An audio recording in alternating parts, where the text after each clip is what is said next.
Hello, me voilà donc en direct comme tous les mardis.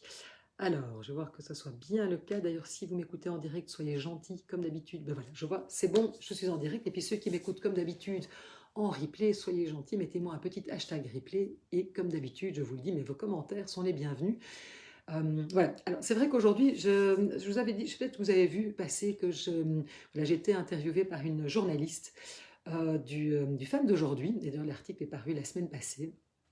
Et c'était en fait, elle partait du constat qu'en fait, statistiquement, apparemment, le mois de décembre est un mois un petit peu difficile pour beaucoup de couples et que souvent il y a beaucoup de séparations qui arrivent à ce moment-là. Je ne vais pas vous plomber évidemment vos fêtes de fin d'année, mais donc ça sera un moment peut-être, voilà, on est peut-être, c'est vrai que souvent très fatigué, c'est fin d'année, il y a les fêtes, etc. Et en tout cas, c'est un moment où on peut se sentir parfois plus fragile. Et je voulais justement parler des agacements. Qui n'a jamais été agacé par son conjoint, sa conjointe, hein, moi souvent je dis mais qu'est-ce qui m'énerve ou elle m'énerve, c'est pas possible quand il fait ça ou elle dit ça, ou etc. Et j'ai envie de vous dire quelque part, peut-être de normaliser ça, parce qu'en fait c'est tout à fait normal que dans une vie de couple, il arrive des moments où l'autre, ses comportements, hein, c'est important, dès que c'est pas l'autre qui m'agace, c'est les comportements de l'autre en général qui m'agacent, et que ça arrive même, j'ai envie de vous dire, dans les relations les plus solides. Et donc, un petit peu, j'ai envie de dire, mais qu'est-ce qu'on fait avec ça quand justement on est agacé? Parce que ça peut quand même vachement, j'ai envie de dire, pourrir nos relations de couple, surtout si on met tout le temps son focus là-dessus.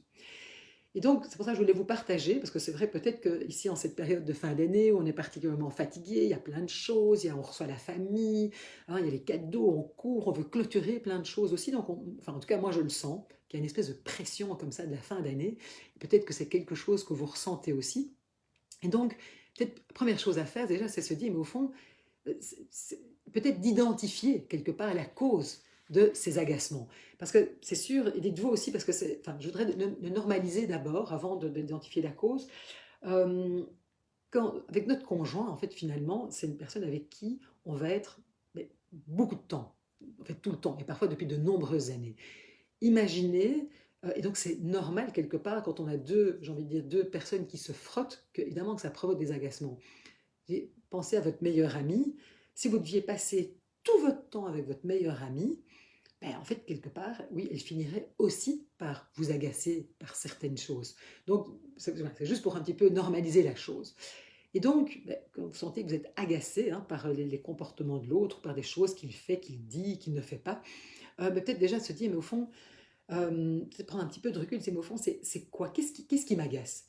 Est-ce que c'est voilà, une petite chose qui m'irrite ou est-ce que c'est une accumulation de choses et qui finissent par nous peser? Et là, ça vaut peut-être la peine d'en parler, hein. Et on le voit, donc c'est important de se dire, bon voilà, est-ce qu'il y a un moment, on a besoin de mettre les choses à plat parce que je me rends compte que je suis agacée, parce que j'ai l'impression que c'est toujours, hein, toujours, jamais, moi qui fais telle ou telle chose et que ça commence à me peser. Et en fait, je me rends compte que ce n'est plus équilibré et qu'on a besoin de remettre les choses à plat, de remettre d'équilibre. Parce que je le voyais encore avec un couple que j'accompagnais, c'est-à-dire qu'à un moment, il y a quelque chose qui s'est mis en place chez eux, qui arrive malheureusement quand même encore, je vois dans beaucoup de couples, où c'est elle qui prenait en charge finalement toute l'organisation de la maisonnée et qui prenait évidemment toute la charge mentale, mais aussi beaucoup de charges d'exécution. Alors après, on a pu identifier pourquoi ça s'était mis comme ça, et à un moment, elle devenait vraiment agacée de se dire, mais enfin, c'est dingue, c'est moi qui dois prendre toutes les initiatives. Elle a vu évidemment quelle était sa part là-dedans, ça on a pu le décortiquer. Mais donc c'est intéressant parce que là, peut-être se dire, oula, là, il faut qu'on parle. Et donc c'est intéressant de se dire, bon mais là, peut-être parlons-nous parce qu'on voit qu'il y a quelque chose qui ne me convient plus. Maintenant aussi, nos agacements, c'est pour ça que c'est parfois intéressant de pouvoir faire ce petit travail d'introspection, c'est de se dire, mais en fait, est-ce que ça vient pas peut-être d'un excès de fatigue chez moi? On le sait bien quand on est épuisé, moi la première en tout cas, que quand je suis très fatiguée, tout peut m'agacer beaucoup plus vite. Hein, je vois bien, je pourrais être beaucoup plus agacée dans le trafic si quelqu'un roule trop lentement à mon goût, ou je pourrais être agacée si à la file, à la caisse, ça ne va pas assez vite. Donc, inévitablement, évidemment, il y a des petites choses chez mon conjoint qui vont pouvoir m'agacer, qui sont dues à ma fatigue, ou parfois aussi à un stress extérieur. On sait qu'il y a des moments, voilà, on peut être très stressé par notre travail, on peut être, je ne sais pas moi, dans des choses qui sont difficiles, avec peut-être une pression financière, et donc ça a évidemment un impact, et donc en fait, l'autre finalement m'agace, mais en fait, quelque part, ça vient de moi, et donc peut-être que c'est important que je puisse me reposer, prendre du recul, voir que j'ai besoin d'un petit sas. Donc, vous voyez, c'est important de pouvoir un petit peu décortiquer ce qui se passe là et pouvoir prendre le recul nécessaire et dire, oula, il y a peut-être une partie qui m'appartient. Et là, de pouvoir en parler dans un coup, je me rends compte que pour le moment, je suis vachement fatiguée. Donc, de quoi ai-je besoin? De pouvoir le communiquer et évidemment le mettre en place. Hein, ou peut-être dire, tiens, j'ai besoin d'un peu, je suis fatiguée, j'ai besoin de plus d'aide. Ou...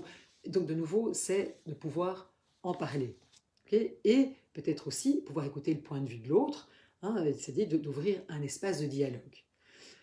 Euh, Comme je dis, le corollaire de ça, c'est, et je sais que ce n'est pas toujours facile, mais je vois combien de fois on est tous pris dans un engrenage, parfois intéressant aussi de pouvoir prendre du temps pour soi, pour pouvoir justement décompresser. Parce que je vois souvent, hein, ce qui se passe, c'est qu'on arrive sans transition de notre travail à la maison, on se lance à corps perdu dans ce que j'appelle notre deuxième journée, et en fait, parfois c'est pas juste.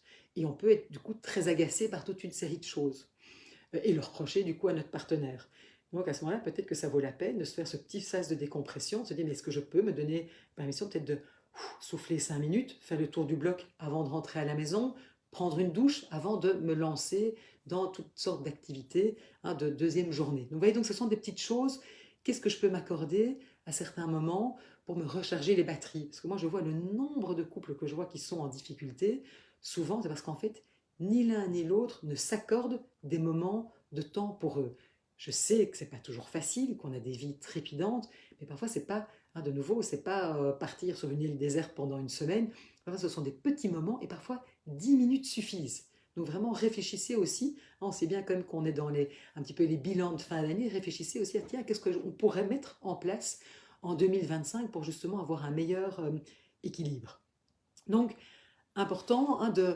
Alors, parfois, les agacements, ça vient quand même nous montrer, hein, comme je le disais, que waouh, là, il y a peut-être quelque chose à discuter, il y a peut-être des limites qui sont franchies, il y a peut-être des nouvelles règles à mettre en place en se disant, mais tiens, là, il y a des trucs, par exemple, je prends un exemple, l'heure du coucher des enfants, là, je suis agacée systématiquement quand je rentre, les enfants sont en train de courir dans tous les sens alors qu'en fait, ils sont complètement surexcités. Peut-être qu'il y a, au niveau de l'organisation, quelque chose à remettre en place. Donc, vous voyez, donc ça, de nouveau, ça implique de pouvoir réfléchir, qu'est-ce qui se passe, m'interroger, se poser et pouvoir après le communiquer, et évidemment le communiquer de manière bienveillante. Pas toujours facile quand on est agacé, c'est pour ça que c'est important de pouvoir prendre le recul nécessaire. Si à un moment vous sentez que tous ces agacements prennent vraiment beaucoup d'ampleur et que ça, quelque part, pourrit, j'ai envie de dire, votre relation de couple, à un moment, ça vaut peut-être la peine aussi de se dire, mais est-ce qu'on n'est pas dans un espace, que ce soit chez un thérapeute de couple, une coach, une médiatrice que moi, mais pour se dire, est-ce que je peux aller déposer ça dans un espace où je me sens en sécurité et je peux déposer certaines choses et ouvrir un espace de dialogue parce que je me rends compte que quand on essaye à deux, c'est pas facile, tout de suite on part peut-être dans les tours où on est vexé, où c'est difficile, et parfois avoir, j'ai envie de dire, une personne tierce, ça peut vraiment aider, juste à pouvoir parfois simplement reformuler, rephraser, dire voilà moi ce que j'entends, parfois l'entendre d'une autre personne, c'est plus facile à entendre que de son partenaire ou sa partenaire où tout de suite on peut se sentir blessé et le prendre mal. Donc ne négligez pas ça parce que trop souvent, moi ce que je vois, c'est que les couples attendent trop longtemps, alors que parfois c'est juste un petit peu de fine-tuning et vraiment, en une ou deux séances, c'est réglé. Ce que je vous invite aussi à faire, c'est que quand on est comme ça agacé par les comportements de l'autre, c'est de rester curieux. Au fond, je me rends compte que moi, ça mais pourquoi tiens, tu fais ça comme ça? Ou qu'est-ce qui se passe? Pour essayer de comprendre ce qu'il y a derrière et de s'ouvrir à l'autre et peut-être à une autre manière de fonctionner, parce que bien sûr, on n'a pas tous la même manière de fonctionner. Et puis, j'ai envie de vous dire aussi, est-ce que vous pouvez changer de regard? Moi, c'est vraiment quelque chose, et quelque chose que j'utilise tout le temps dans mon couple, c'est vraiment que j'ai pris une décision consciente de vraiment poser mon regard sur tout ce que j'apprécie chez mon partenaire. Et Dieu sait s'il y a des choses que j'apprécie chez lui. Et en fait, c'est vraiment une question parce que soit on peut commencer à mettre son regard, mettre toute son attention sur ce qui peut m'énerver, et très sincèrement, moi je vous assure, le mouton à cinq pattes, il n'existe pas.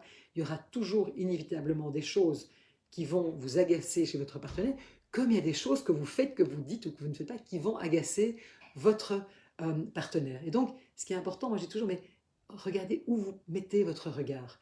Et ce que vous pouvez justement, et c'est là toute la pratique aussi de la gratitude, c'est peut-être mettre le focus sur tout ce que vous appréciez chez l'autre. Alors peut-être que l'autre, hein, vous allez trouver que, je sais pas moi, il n'est pas assez rapide pour ça, ou que il y a tel truc que vous aimeriez que...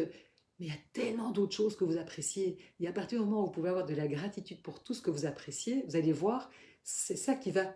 En fait, quelque part, c'est là-dessus que vous allez poser votre regard et sur toutes les choses que vous appréciez chez l'autre.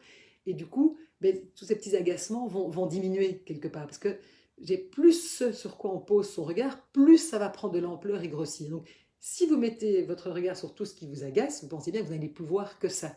Alors que si vous pouvez mettre votre regard sur tout ce que vous appréciez chez l'autre, toutes les belles choses qu'il fait, qu'il dit, enfin tout ce que vous aimez chez l'autre, eh bien ça va prendre plus d'ampleur. Donc c'est peut-être intéressant aussi, vous voyez, de pouvoir changer la dynamique. Et j'ai envie de dire du coup, de tirer parti, de trier en fait ce qui vous agace. Parce que c'est intéressant et je trouvais ça vraiment très chouette, c'était le conseil d'une thérapeute. Et elle dit, mais en fait, euh, vraiment de trier les attitudes qui vous agacent. Et vous allez voir qu'en fait, quand vous triez ça, de dire, mais en fait, qu'est-ce qui est pour moi, là, ça, c'est pas possible, ça, c'est ma limite. Et là, ce pas possible, c'est ma limite, ça vaut la peine d'en parler, de voir, tiens, qu'est-ce qu'on peut mettre en place en tenant compte de qui on est chacun. Et de voir là, qu'est-ce qu'on pourrait mettre en place différemment. Mais vous allez voir, quand vous commencez à trier, il y a fort à parier qu'en fait, peut-être qu'il y a 10% où là, vous allez faire quelque chose, mais à 90%, en fait, vous vous rendez compte que en fait, c'est du non-event, quoi. C'est pas grave, ça vaut vraiment pas la peine et que ça va se résoudre tout seul. Voilà. Donc c'était un petit peu mon conseil hein, dans ces moments de fin d'année où voilà, on peut être un petit peu sur les nerfs, on est fatigué. En plus, voilà, je dis aujourd'hui, enfin en tout cas chez nous en Belgique, il fait moche, il fait gris, on est crevé, on est en train de courir pour tout clôturer, pour encore les derniers cadeaux, le sapin de Noël. Moi, j'ai même pas encore trouvé le mien. Enfin, il y a quand même toute une série de choses, une série de pressions qu'on a. Ah, voilà, c'est juste vous donner deux, trois petits trucs pour peut-être essayer de mettre un petit peu. Et ce qui vaut avec notre conjoint, évidemment, vaut aussi avec nos parents, si vous les avez encore, avec nos enfants, vos frères et sœurs. On sait bien que ces moments de fête, hein, de fin d'année, où voilà, il y a beaucoup de choses qui sont parfois pas toujours faciles quand on se retrouve comme ça tous en famille, tous ces petits agacements. Et peut-être, voilà, un conseil, mettez votre regard sur tout ce que vous appréciez, parce que je suis sûre qu'il y a des choses que vous appréciez chez vos parents, chez vos enfants, chez vos frères et sœurs, hein, la famille agrandie, ce que vous appréciez chez eux pour pouvoir justement le célébrer. Et puis, peut-être aussi de tirer les leçons en disant, tiens, il y a peut-être des choses qu'on va devoir un petit peu recalibrer, et ça vaudrait la peine, après vous être reposé, de pouvoir se dire, tiens, est-ce qu'on pourra amorcer peut-être certaines discussions pour remettre un nouvel équilibre. Voilà, mais écoutez, j'ai planté une petite graine. Dites-moi un petit peu si ça résonne en vous, ce que vous en pensez, s'il y a peut-être des choses que vous appliquez, ou bien si c'est voilà, si vous êtes des petites prises de conscience. C'est toujours intéressant et je serai ravie de lire évidemment vos commentaires. Voilà, je vous souhaite en tout cas une très belle après-midi, bon préparatif de Noël. Et puis déjà, je vous souhaite, parce que je ne pense pas que je ferai de live là, pendant les fêtes, donc je vous souhaite en tout cas de belles fêtes, qu'elles soient douces, harmonieuses. Et voilà, je vous souhaite en tout cas une belle fin d'année et un beau début d'année. Merci.